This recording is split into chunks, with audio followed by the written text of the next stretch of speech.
worldwide who fell victim to genocide at the hands of ISIS in August 2014 in Iraq. I left my safe haven in Germany to witness the events as a war reporter on the ground and became a human rights activist overnight. Rape played a key role in ISIS attempts to eradicate the Yazidis as a whole. Yazidi women were abducted, raped and sold as slaves on ISIS slave markets. When the genocide happened, not many people were ready to listen. I myself had to found out an organization at the ashes of genocide, Hava Help, in order to advocate for the Yazidis. To this day, more than 2,700 Yazidi women are still missing. Most of them in ISIS captivity. The impunity on the genocide still persists until today. Despite our societies moving forward towards more gender equality, the horror of rape as a weapon of war, unfortunately, still persists worldwide. We have seen it happen in places like Bosnia-Herzegovina, Rwanda, Nigeria, in Ukraine, and most recently in the south of Israel. Today, we are here to discuss the challenges of tackling this grave war crime and crimes against humanity and what needs to be done to end rape as a weapon. It's my honor to present to you our distinguished guests on this panel. Israel's First Lady, Michal Herzog. It's a very special honor for me to welcome you to our panel. Mrs. Herzog is also an experienced lawyer with a record of high-profile cases. Welcome, Mrs. President. Thank you very much. Thank you. Also present on our panel, Melanie Joly, Canada's current Minister of Foreign Affairs, with exceptional work experience as a lawyer. Yeah. Welcome. Hi, thank you. Also on the panel, Obiageli Ezekwesili is many things. An economical policy expert and advocate for transparency, accountability, good governance and human capital development, a humanitarian and an activist. She's also the former Federal Minister of Education of the Federal Republic of Nigeria, and she initiated the schoolgirls, a well-known campaign, Bring Back Our Girls. Welcome to our panel. Thank you. Our panel is completed by Dr. Deborah Lipstadt. She's a world-famous historian, author of the groundbreaking study Denying the Holocaust. She was accused unsuccessfully by Holocaust denier David Irving, a legal case that made headlines around the world. Dr. Lipstadt serves as US Special Envoy to monitor and combat anti-Semitism with the rank of ambassador. Welcome, Ambassador Lipstadt. First, ladies first, I want to start with a question for Mrs. Herzog. When I switched on my phone on October 7, the video and pictures I saw remind me of August 2014. When Daesh invaded Shingal, the home region of the Yazidis in Iraq. Men on pigs, trucks with guns and knives, bringing death and destruction to innocent people. The hashtag Hamas is ISIS was trending soon on social media. I was surprised, to put it diplomatically, that not everyone had the same perception of the events unfolding. How did you feel on that day and the weeks since? Thank you. First of all, it is an honor to be here. And it is an honor to be here with families of hostages that are still held in Gaza, and also Aviva, who came back from captivity. And I'm honored that they are here with us, and we can bring out the voice and carry the flag to bringing the hostages back. So the hostages were taken on October 7th as part of the terrible atrocities that happened that day. It took us all by surprise. We were shocked. And I'm not sure yet that we totally understand the ramifications of the event. Not to mention, of course, the issue that we are discussing here, the horrible gender-based violence that took place on October 7th, and the late response in the world for that horrific act, many acts, systematic, premeditated acts. Personally, it took me a few days to realize and then understand that the terrible, terrible events and the terrible attacks on women especially, but not only, sexual violence, were atrocious, were something that we have not seen in our part of the country and our part of the world. And so I understand where you're coming from, and I think what happened was that we all understand that sexual violence as a tool of war is unacceptable, totally unacceptable. Unfortunately, as we're speaking now, there are many places in the world where violent conflicts are taking place and sexual violence is also taking place, and we're not aware of them. We're not aware of them.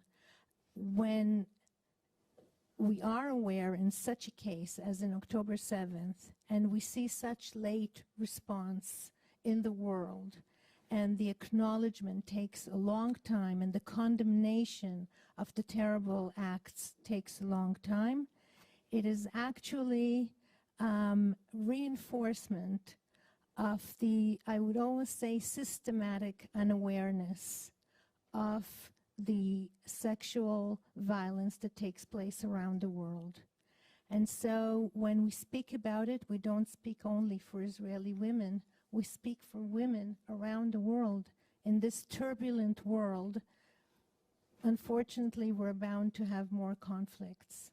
And so I think we speak on behalf of women at large, and we have to understand that. Unfortunately, terror also struck us today in Israel. There was a very serious attack on civilians, on innocent civilians. 2 people were killed. And so we face terror, but not in the numbers that we saw on October 7th. And we're still fighting for recognition.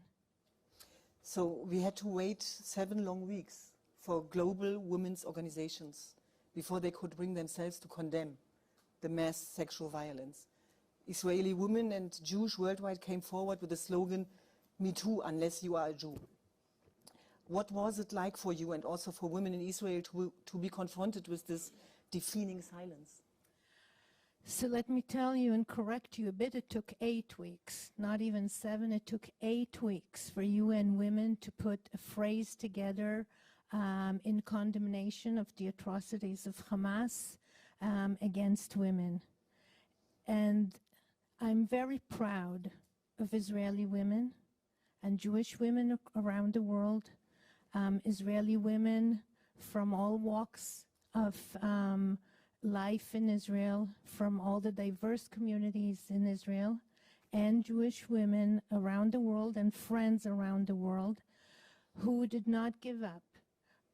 We have a very strong civil society, and jurists and leaders of NGOs in Israel just raised the flag relentlessly, kept on going, even when, as you say, there was deafening silence in the world from human rights organizations and from organizations that were set up for this purpose of defending and protecting women's rights. And so I'm very proud of the forceful work and relentless work of Israeli women in that field. I'm proud of the hostage families that keep on saying that. I'm proud of hostages that came back and are carrying the torch for their friends, as right now they're still there and we don't know what kind of sexual violence they're undergoing at this time. So it was very painful, but I think with this unrelentless effort, we're seeing a change. We're seeing a change. We had in the last 2 weeks the team of Special Undersecretary Pramila Patten come to Israel for a fact-finding mission, and we see a change in the way it is perceived now. So we're going on with our work. Thank you. Thank you. Mrs. Lipstadt, you called October 7 the most deadliest attack on Jews since the Holocaust. Recently, UN special reporter called the massacre a quote-unquote response to the Israeli oppression. What would you respond to her? When it comes to rape, we call it gender-based violence. That's a very antiseptic word for rape, mutilation, violation of women, and I think we should avoid antiseptics here. I just saw pictures of the evidence from the investigation, and I've never seen anything like it. There is no but. Rape is wrong. Full stop. That's it. There may be situations which produce violence, but rape, violation of women, is wrong, period. End of conversation. And the thing that has struck me, and Ambassador Michelle Taylor, the American ambassador to the Human Rights Council in Geneva, and I had co-authored an op-ed in The Guardian. We chose The Guardian specifically because it is a progressive, left-leaning organization, and we wanted to reach those voices. And we compared the response to when the young girls were taken by Boko Haram, or the Yazidi women, where there was an outcry, not enough of an outcry given what happened, but certainly an outcry, and I've met with Yazidi women.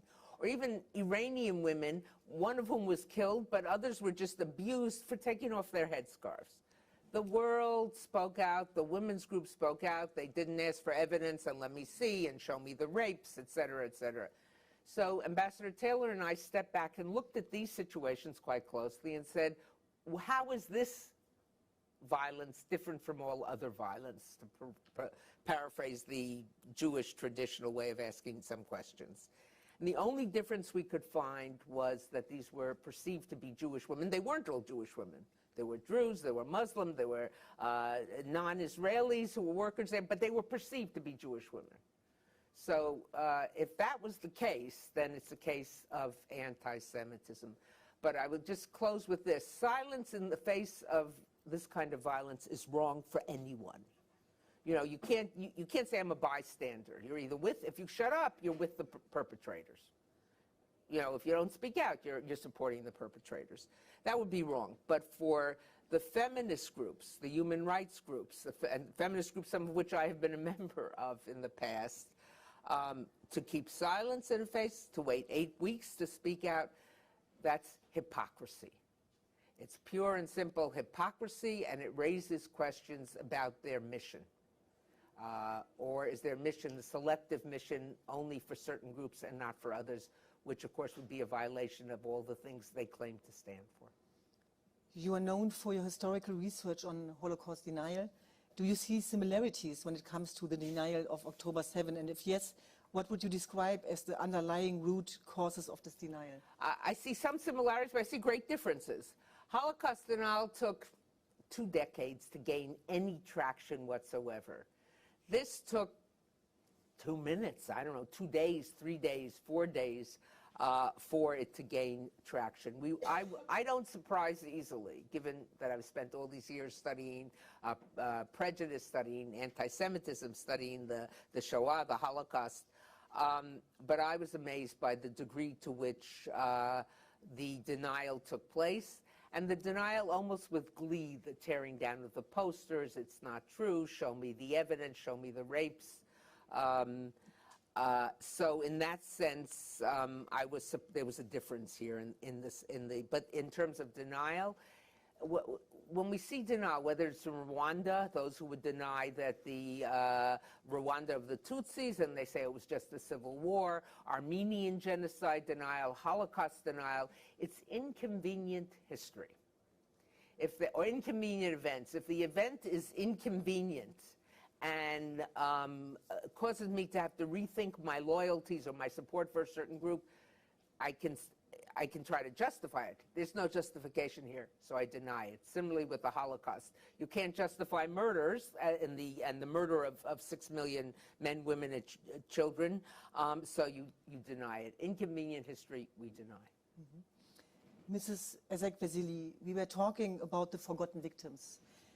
Oftentimes, those who were targeted with rape as a weapon are quickly forgotten because attention shifts to other crises. Even October 7 is fading in the perception of the general public because of the war in Gaza, of which we all hope will come to an end soon. My impression is that the Chibok girls are the epitome of forgotten victims. Can you tell us a bit more about your remarkable international campaign, Bring Back Our Girls, and also what happened in April 2014? Yeah, first to acknowledge the family of the hostages. It's never a good feeling because I do, you know, just looking at you, I remember the parents, and Nigerian men don't easily cry. But I was constantly every day having to hold bullish-looking Nigerian men who were in tears because their girls went to school and went missing. I had to hold mothers who blamed themselves for sending their girls to school. It was not a good feeling.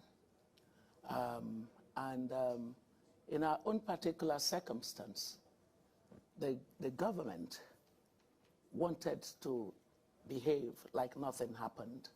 So it was actually a campaign at our government saying, how can you possibly not see that if these folks succeeded in taking away schoolgirls without any consequence, basically acting in absolute impunity, that it would send a signal to everyone that such behavior is acceptable, and that it would mean that we are basically subordinating our civilization to this kind of savagery.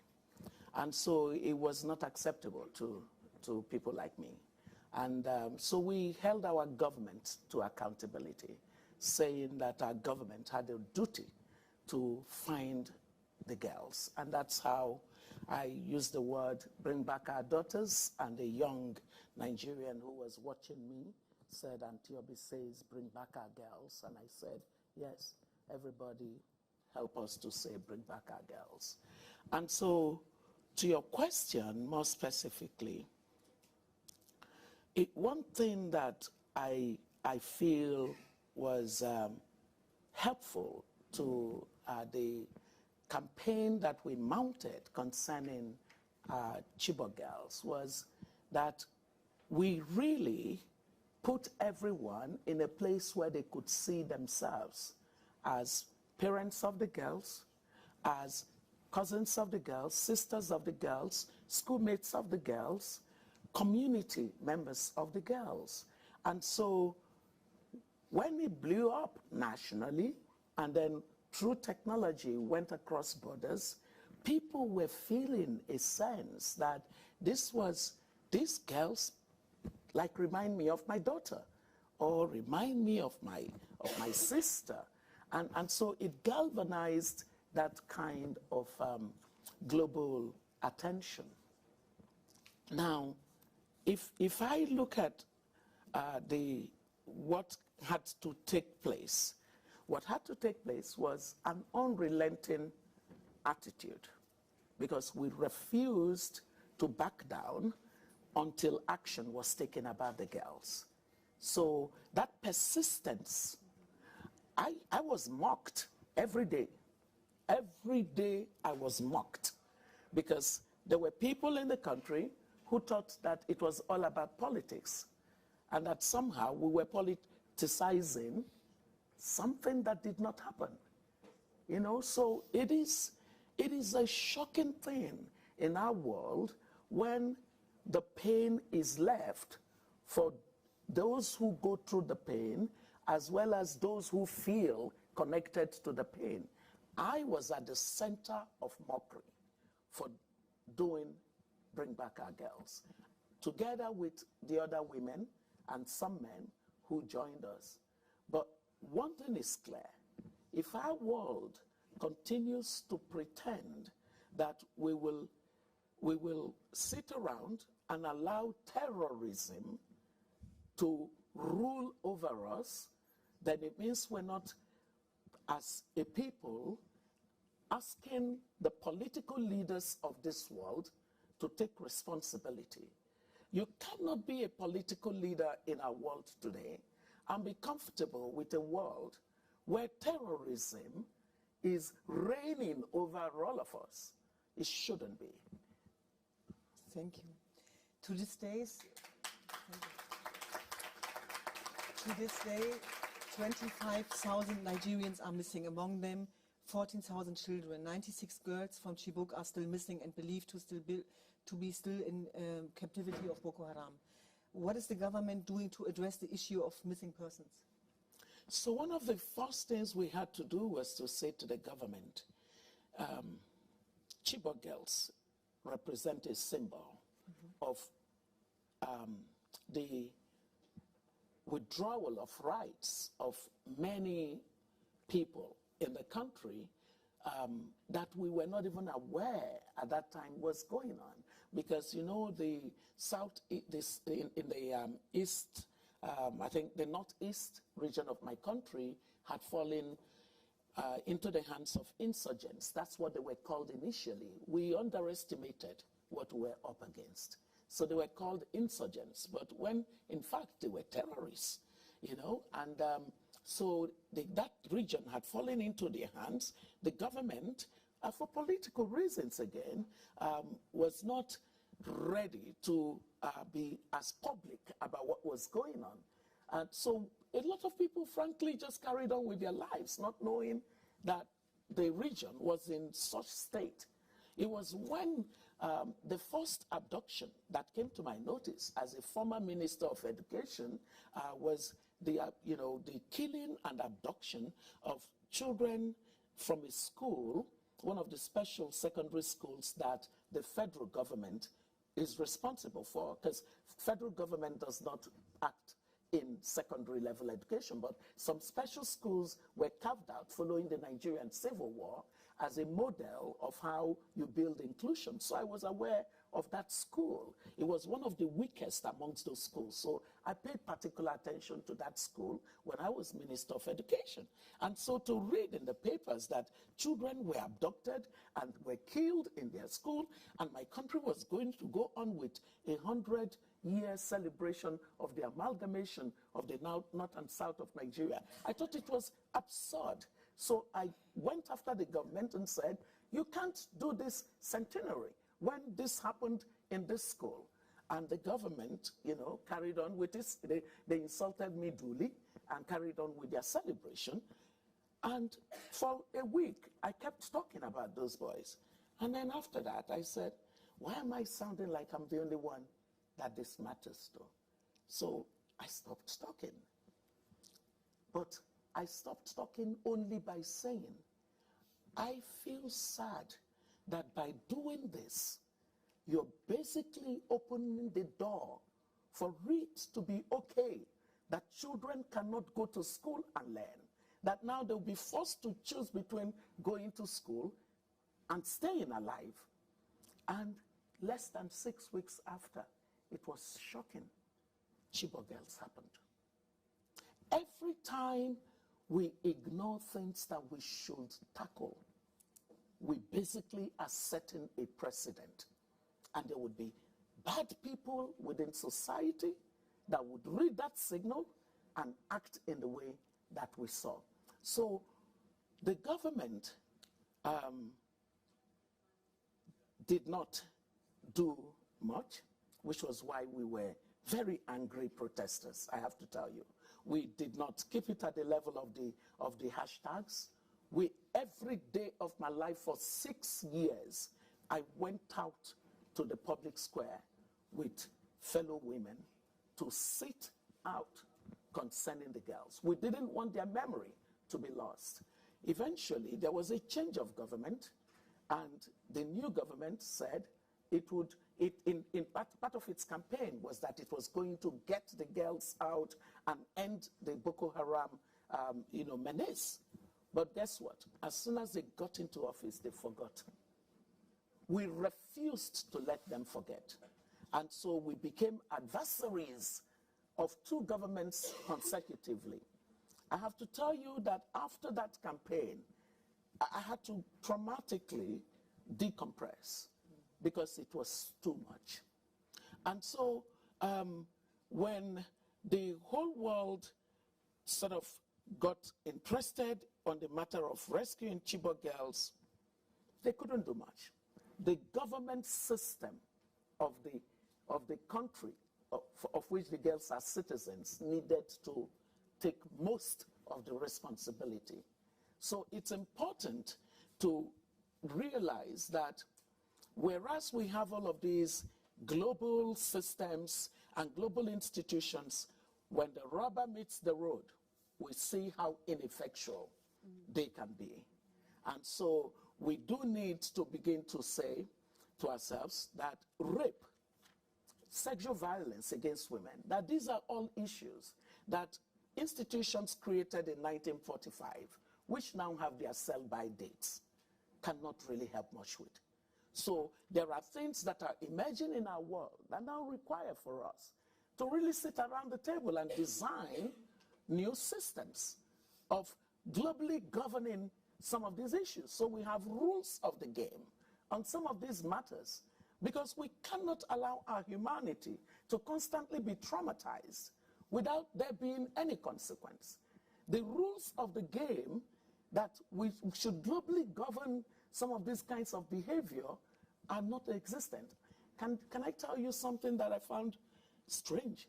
It was only about 3 months ago that some staff of the UN Human Rights, what's that body? There's Commission came to my country to speak to me about Chibok girls. Chibok girls' abduction would be 10 years on the 14th of April. So fast they came. So you can see the gap. There is a gap in terms of instruments for dealing with this as a global menace. And I believe that part of our multilateral order that we all, anyone who is sensible, should be questioning our existing multilateral system. It does require a complete design. I don't even say redesign, because yes, you can use that word, but I'm more radical about it, because I'm saying that the system that can solve the problems that we more and more see would have to be imagined completely. We can parallel track the process of transitioning from what we currently have, but we do need a new thing. And it has to be a new thing that recognizes the young people, the women, vulnerable people, these whole formalized systems that are only to the strong is not very good, it's not very helpful. And especially this system that excludes majority of the people that will make up 1 out of every 3 young people in the world to come, that is Africa. Africa, in about a couple of decades, would be the workforce of the world, because 1 out of every 4 people in the labor workforce of the world will be Africans.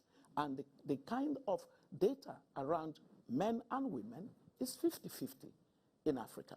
So if we disregard women, and then we end up in a situation where you have a lot of women from Africa who have to go through things that people don't care about, that would be a disaster.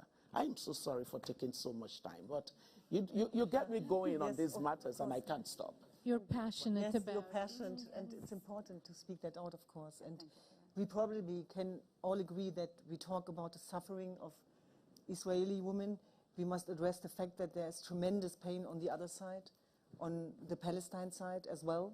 It is close to my heart to say that especially we as women must not overlook that Palestinian women and children in Gaza and Rafah are suffering right now, and that everything needs to be done to safeguard civilian life in the war against Hamas.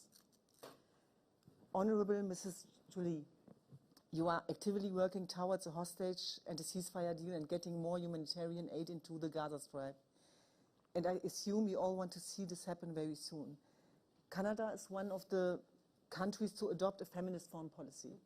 What has a feminist foreign policy to offer when it comes to combating rape as a weapon of war? Well, first, I'm happy to and honored to be with all very strong women.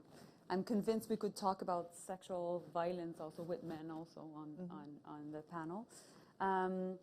And I would like to say thank you to the families for being here. Canada lost on October 7, 8 Canadians. I've had very difficult conversations that I'll remember all my life with the families of the victims. Some of them, until January, we thought were still hostages. And so basically I can just share your pain. So thank you, and thank you, Mrs. Azov, for being here. Well, first and foremost, I think when it comes to sexual violence, it should not be a taboo. I like, Deborah, when you were saying it's rape. It is. Mainly on women, girls, not only. And we know that it has been used in war for millennia. But now we're talking about it. And I think what I like about the fact that we're talking about it and that there's lots of study about it is we're not talking about victims of sexual violence anymore. We're talking about survivors of sexual violence. Because it is important as we shed light that we provide the support for these women to be able to fully function, to be able to understand that what they went through, their trauma, is something that they can talk about and that people can learn from. And I was just in Chernihiv in northern Ukraine last week and having this conversation. Not only those who had been raped in the context of the war, but also as the entire society has lost a husband, a child, a brother. The entire society is traumatized. What you're seeing right now is just a rise in violence in families. And more, you're seeing tensions within families and a lot of women having to deal with veterans that are broken by the war. And what we do on the Canadian side is we have different ways of doing this. First, we've been working in Ukraine with just the Prosecutor General to make sure that we trial these cases because it's important that we get to accountability. We've provided also ways for Ukrainian police forces to be trained. We even send Canadian police forces to help them. We also are at the international level with the ICJ and also with the ICC. And I know that the international system is not perfect. I really do. But I think that it needs to start from you know, in French I would say le terrain, from the field, from the beginning at the national level, the local level. And we have to bring some of these cases to the international level. I think it's really important. And at the same time, we can, as a country, use sanctions. So when it comes to Haiti, for example, well, we know that there's a real issue with young girls not being able to go to school because of the fear of rape, where we came up with very strong sanctions, including against former prime ministers of Haiti, to shed light again on the problem that is within the country. And of course, we're working with the multinational force, with Kenya, with the US, to make sure that we address the problem. And in every conflict, we know that there is sexual-based violence, and that there's rape.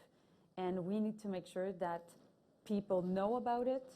Indeed, it was too long to how can I say, talk about what happened at the music festival, what happened on October 7.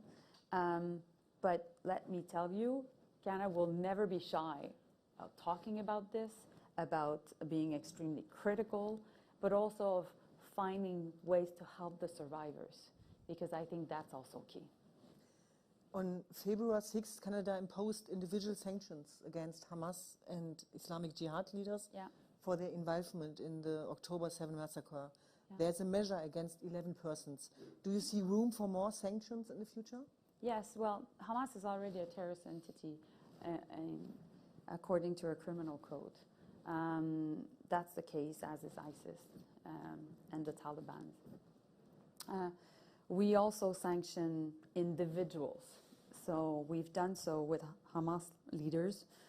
as we have done with many Russian leaders, Belarusian leaders, Haiti also leaders, and we'll continue to do so. And we're also looking at the issue on another term, it's not the same, but which is also important, of extremist settlers in the West Bank. Thank you. I'd like to thank you, the panel, for the insights and valuable contributions. But May you I want to just- add something? Yeah, Yes. may I just add something? So you were talking, and rightly so, about the survivors and the treatment that we should all offer them. But I think there is a very fine line we're walking here between the honor and respect we have to give the survivors and the time we have to offer them, that they should come out when they're ready to do so. Unfortunately, in the case of October 7th, there aren't many survivors because most of the victims were murdered and their bodies mutilated. But I think we have to understand that sometimes there's an internal tension between the individual's rights and the societal rights, I would say, of standing up for and speaking about the atrocities and what happened and the rape cases.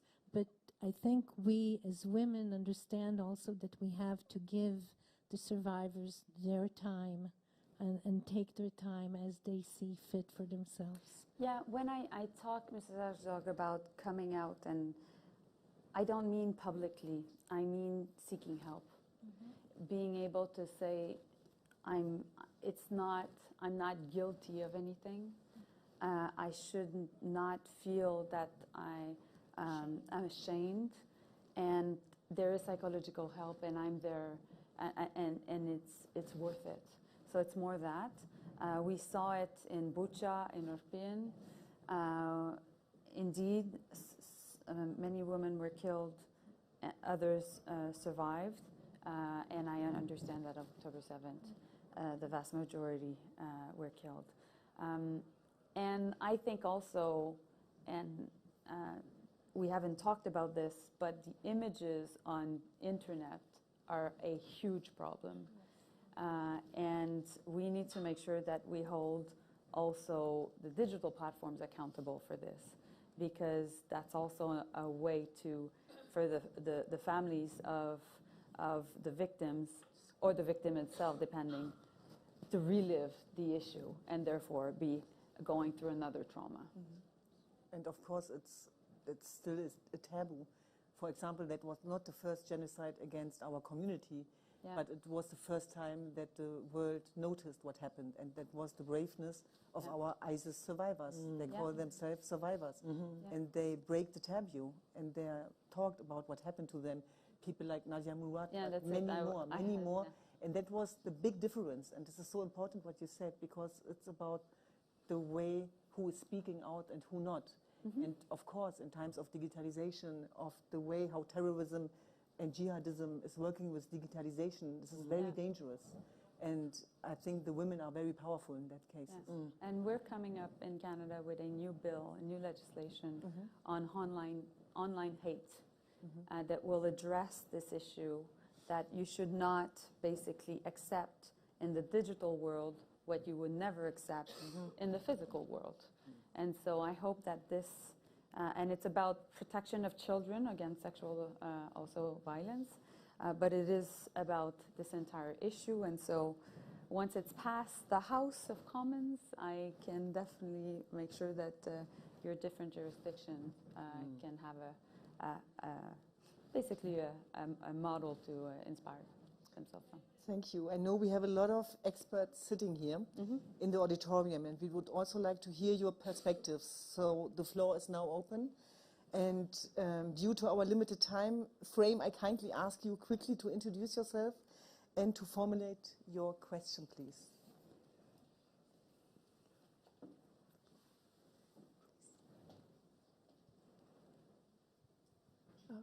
Thank you very much. Silvana Koch-Merin, former member of European Parliament and president of Women Political Leaders, Global Network of Women in Political Office. I just wanted to build on what you said, Minister, in terms that it's good that we talk about this. I think we should go further than that, because it is now clear that these are crimes. Rape is a crime, as you said, and rape and sexual violence is recognized as a war crime. However, it's applied in so many places. We talk about it, but we don't really bring the perpetrators and to the punishment that they should get, and we do not document those crimes significantly and correctly. So this morning, Munich Security Conference and women political leaders issued together a call to action to say we need to go beyond talking about it. We need to take that action no matter where this happens, where the crime and rape happens. So I really would like us all here to go beyond talking about it, but really push for the perpetrators being punished and use the legal tools that we have now. Can I add to that? Of course. So I completely agree. The problem we've seen is when a country is at war, for example, I give you the example of Ukraine. The Prosecutor General has 60,000 cases to deal with of sexual violence. So there's not enough police forces to deal with it. There's no actually expertise in the field. It's not necessarily being seen as a priority case in many of the local jurisdictions dealing with this. There's not prosecutors ready to be able also to have the right evidence to prosecute. So that's why we need to build the ground up. And so that's why we've sent a lot of funding, supported also the police forces, and then there can be a trial, and then the survivor can tell her story. And our goal is to make sure that there are enough stories that these stories can, not all of them, not the 60,000, but enough to show that that was a war crime, that was part also of the war crimes that should be looked into at the ICJ and ICC level. So that's the goal, but I completely agree. So, may I also add, I'm not an expert in international law, but I think that it's time that sexual violence be a category of its own and not within, in certain cases, part of crimes, war crimes. They should receive their own weight and significance. I absolutely agree with that. We do need to have that happen, and happen quickly, because we've had series of evidence. We have sufficient body of works to make that happen. I wanted to also raise the fact that all of this we can see it as part of the whole conversation around political representation of women.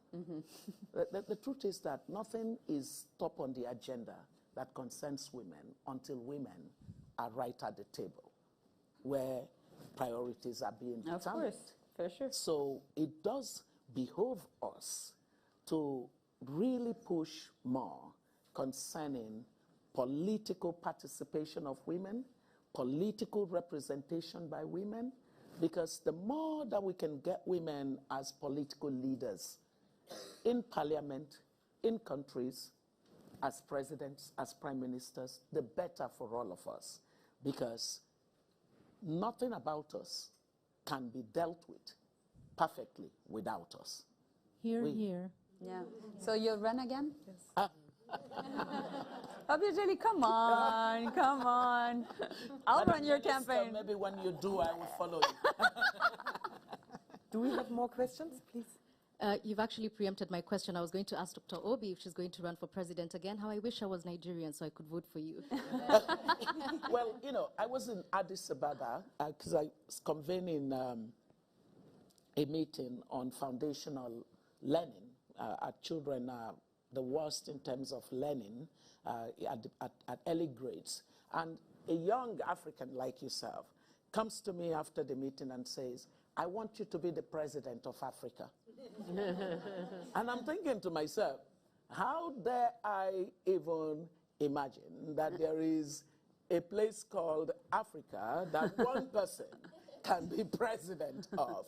But I will give due consideration to the fact that I have a constituency that will vote for me anytime.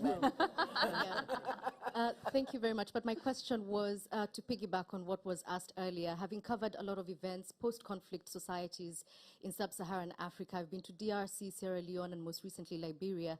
And I wanted to ask you, Dr. Obi, should these instruments that you're talking about extend to post-conflict societies? Because you see rapists who have not met justice, who are perpetuating this culture within their now post-conflict societies. Indeed, and if, you know, not just post-conflict societies, societies that haven't even had any war.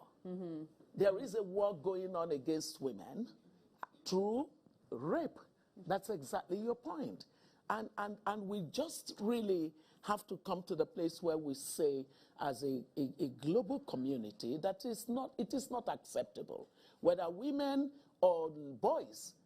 Once there is any form of sexual assault, any kind of sexual activity without consent, or sexual activity with children, it should be abominable in our sight. And so one of the things that I find that is now happening is people are connecting rape and such sexual violence to economic growth and development, productivity of society. Maybe finally, the men who only care about the bottom line profit will see that it's not just about women crying that they've been raped. It is that the larger society is affected, not just in terms of the social tragedy that it is, but also the fact that we lose you know, economic benefit as a community of people when women are abused.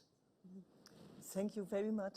We reached the end of today's session on sexual violence as a weapon. We could probably go on for hours and hours and would not reach the bottom of the issue. I would like to thank everyone who spoke today and presented their view on the topic. Thank you all for your contributions.